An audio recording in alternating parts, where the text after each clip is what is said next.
What is up, AKA Padders? Are you ready?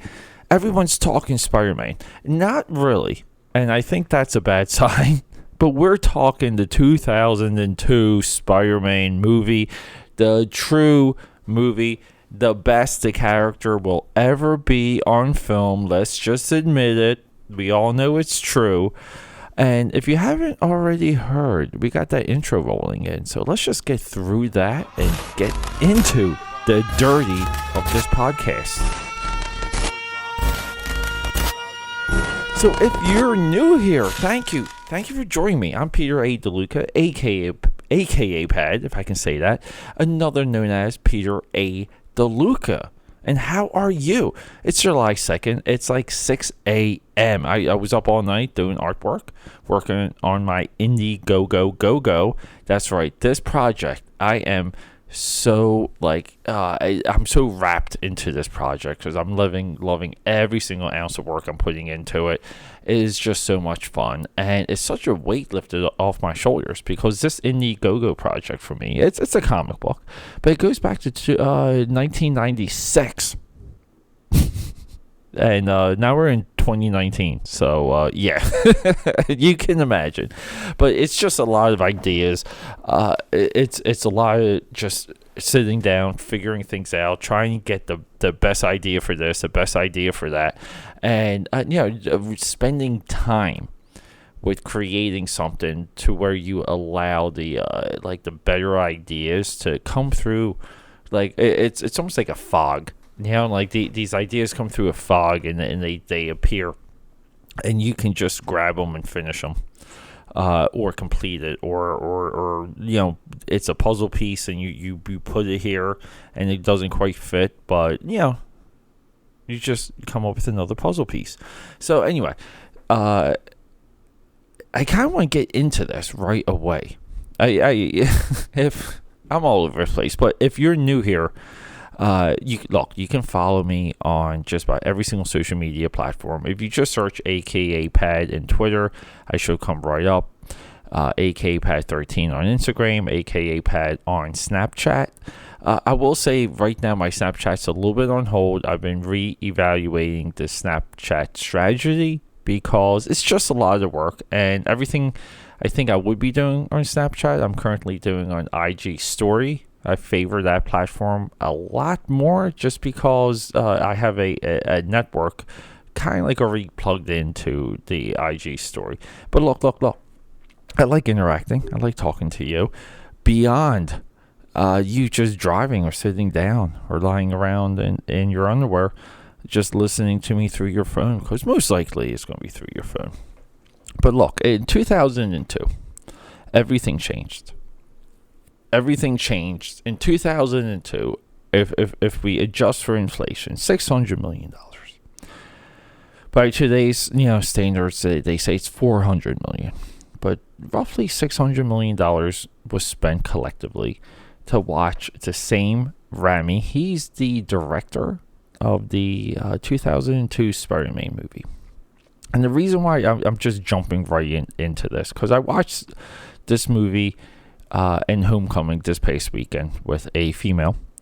Now this goes on Friday. I tried to squeeze in a full viewing of Into the Spider-Verse, and I might be doing follow-up reviews on both of those coming at you with I view as a blockbuster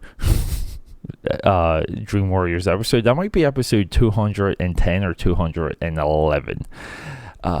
Because I kind of just want to attack Spider-Man right now and just realign what the conversation is about this character, because I'm just disgusted. I'm annoyed. I'm frustrated. I feel hurt in a lot of way because, and why is that? Well, in 1995, we had this movie called Mighty Morphin Power Rangers come out. Now, I always liked this movie. I liked the design work. I thought for a high action superhero kids movie, this was one of the best. I really feel like you can put this on the shelf with Hero High, with Kurt Russell. And there's, I can go on and on. The Mighty Morphin Power Rangers movie adapted from the Mighty Morphin Power Rangers TV show, which was the biggest thing at the time in 95. They have great design work in that movie.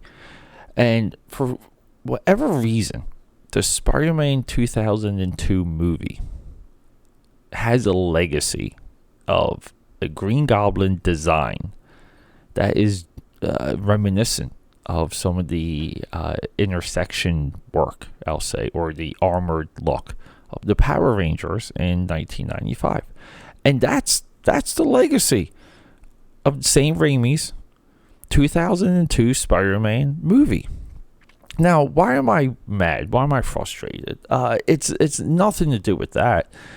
But I had to address that because it just bothers me. What also bothers me is that if Spider-Man was meant to be seen by children, which it 100% was, okay? I don't know if I can say that about this new batch. It's too confusing. But it was meant to be seen by children. Any normal kid would be freaked the F out by the Green Goblin. By the 2002 Green Goblin design. Anyone that doesn't admit that, you don't have much in you. You're not connected to your youth. You're not seeing it through the eyes of a child. You're most likely jaded. You're just a jaded, angry person. That design, with William Dafoe's voice coming through a mouthpiece it's not even moving. Mouthpiece is not moving. It's just creepy and it's weird. And it works. It's masterful. It is with the intent, with pure design around it. Now, everyone will go, all the cinephiles, all the super geeks, they'll try and take this high and mighty stance against the 2002 Spider-Man Green Goblin design. And they'll say, Alex Ross. Right, Alex Ross was the SHIT at the time. He still is. Amazing artist. Relentless. A guy that I do admire. And thank God for staying out of politics, Alex Ross. So he came in at one point and did some, he threw it down on paper. He did some nice design work. And, a couple years later, this stuff came out. And people were like, oh my God. And this is mostly pre-internet, early internet. But mostly the conversation around that was he designed a proper Green Goblin. Why would they not use this? Why? And then later, a few years after that, some screen tests came out of the Green Goblin. That was, we'll say on the mark when it comes to how the Green Goblin looked in the comic book. And people just lost their minds. And now we're furthering this legacy. So we're digging a trench in 2002 Spider-Man. Now they could have done this with the Green Goblin movie.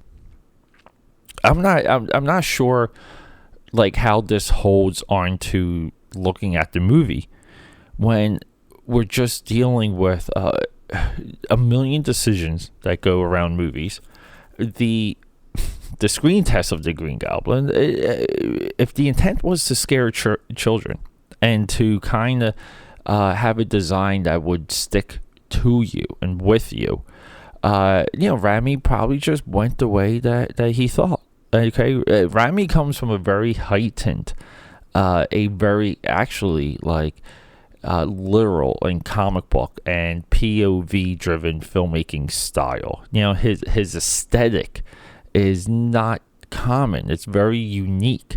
It's very hard to describe. I'm having trouble describing it right now. So we fast forward and now we're here. We're here in 2019 with our second Spider-Man movie. That's right. We've had 3 number 2s. Crazy. We have 3 number 1s. most likely we'll have 3 threes. Now, a lot of people are putting Into the Spider-Verse in this category. I just tried to watch that, and I barely got 30 minutes into it, and I just said no. Like, I just can't do it. I can't do it. It's really hard for me to watch animated films nowadays. It really is.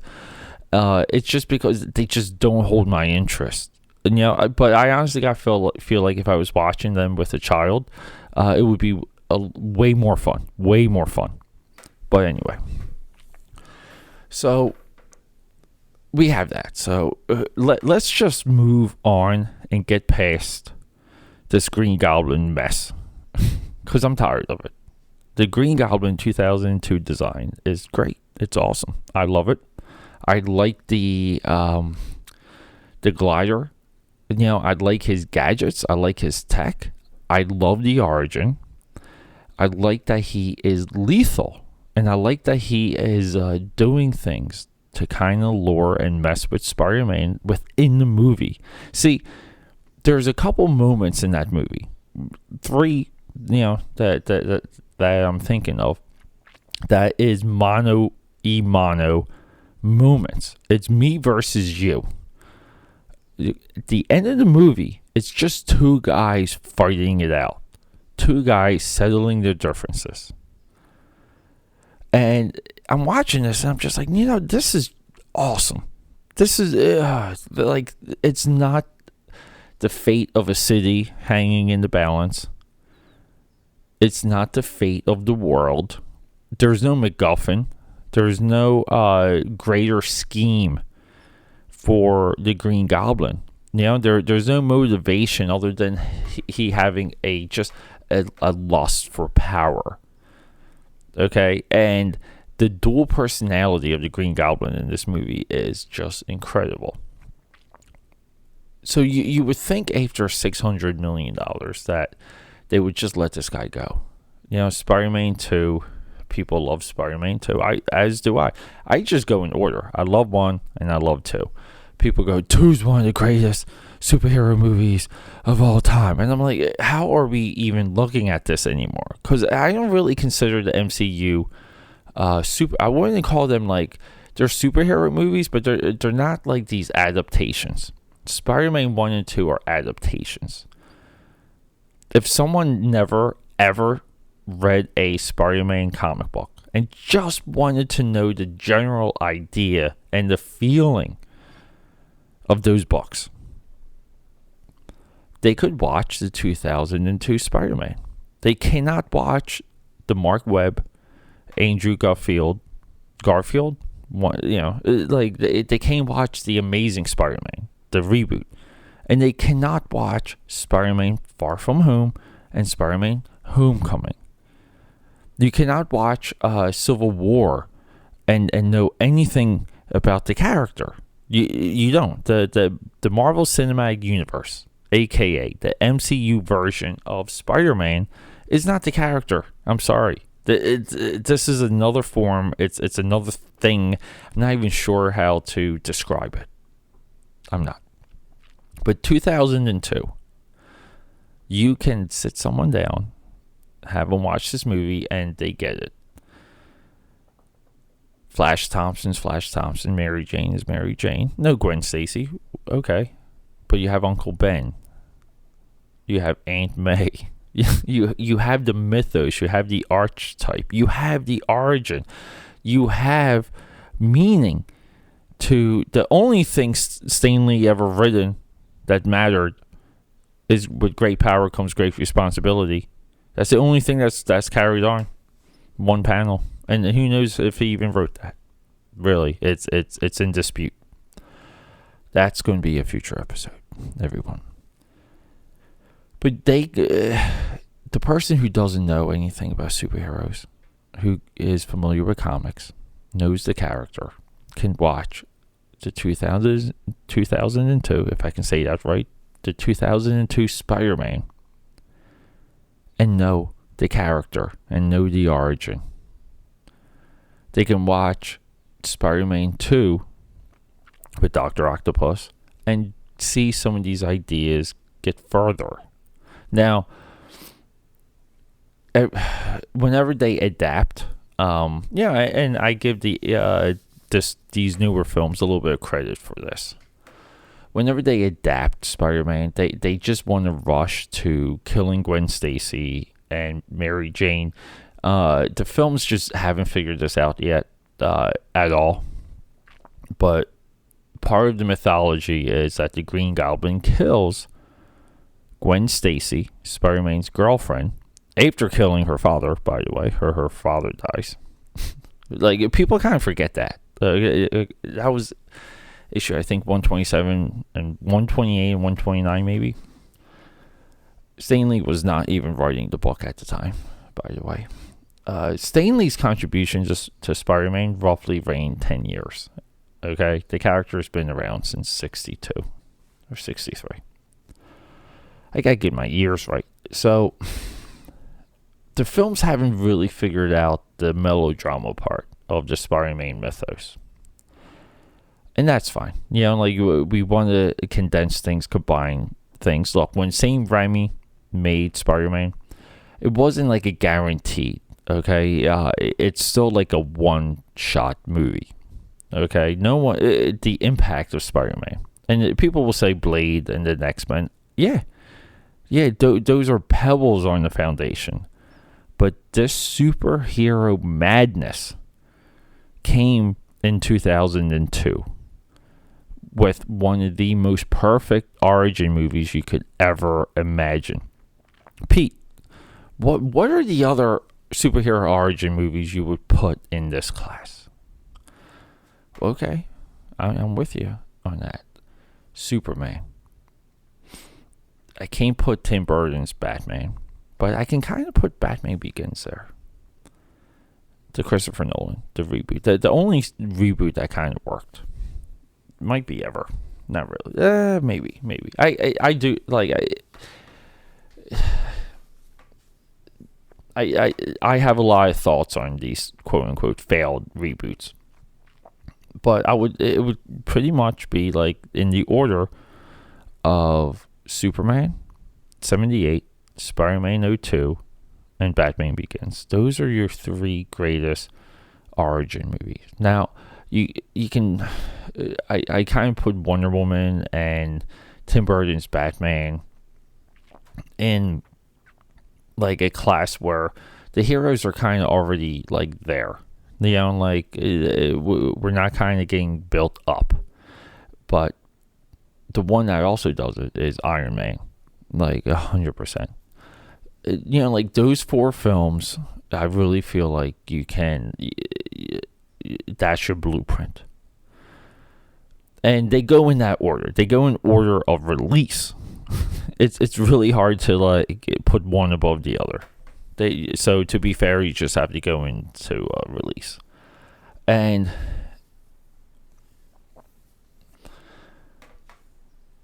when it comes down, like, I just want to make this point before we get out of here. Because really, my contention today is that the 2002 Spider-Man movie directed by Sam Raimi, starring Tobey Maguire, Christian Dunst, is the best we will ever have of Spider-Man on cinema. It's the best, period. We're not, like, everything I see from Far From Home, I haven't seen it yet. I'm debating it. I'm just totally toned out with this. It's the end of Phase 4. Well, I didn't like the previous installment of the Marvel Cinematic Universe Phase 4. I thought Endgame was lazy. I think them even mentioning a multiverse is a disaster in the making. So it's like all this stuff, right? Like, I'm so sorry the internet and the internet's clickbait articles are against a critical opinion.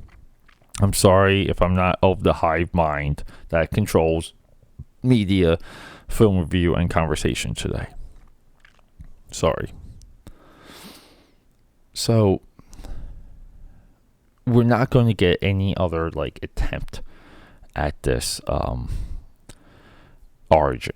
Like, we're not going to get a condensed or longer movie that boils down some some elements that appealed to the filmmaker were not. Meaning, like a hypothetical filmmaker. We're not going to get a reintroduction of Flash Thompson. We're not. Like everything that was done in that O2 movie, it's close enough to the comic. I think it's great. Like it's good enough, but it's also a very well intended, with intent. The movie's full of intent, but it's just well made. I love the score. I love the music. People don't really talk about the Danny Elfman Spider-Man score. It's incredible. I love the design work. I love the organic webbing. It just makes sense. Okay. Like you don't have to have that in the movie. You don't. He can have organic webbing. No big deal. No big deal. Spider-Man becoming an Iron Man with no reference to Uncle Ben. It's just weird. It's not the character. Okay. It's not. Homecoming Far From Home is not Spider-Man. It's it's not even an analog. It's just if anything on the level of Far From Home or Homecoming came out in '02, people would just filed it away with The Shadow, Judge Dredd, The Phantom. They would just thrown the movie away. See, in '02, this was like the first time we got the source material like so close and condensed, and in a way solved a lot of problems. Sam Raimi like kind of knew what to pick out. Okay, and, you can tell, and it's just amazing that the studio really didn't let him do what he wanted to do with Spider-Man 3. I get the Venom thing. I really do. Like, would Venom ever have came under him? I don't really know. Like, that's a tough one to debate. But look. Until next time, look, we're just doing a huge Spider-Man rollout. So the next episode, AKAPAD's Audio Audacity. Let me preview it. 2000 episode 208. That's right. We're marching on 208. It's going to be another conversation about Spider-Man Homecoming. Okay? It's going to be another conversation. I'm getting back to it. I always said this podcast is about long-form conversation, long-form geek conversation. Spider-Man Homecoming, I am, pun intended, coming for you. So look out for that in 208. If you are not into Spider-Man and you just, hang tight till about 210 or 211. Then I'll be back to kind of some different things. But hey, until then, rock and roll. I love you, and let's do this.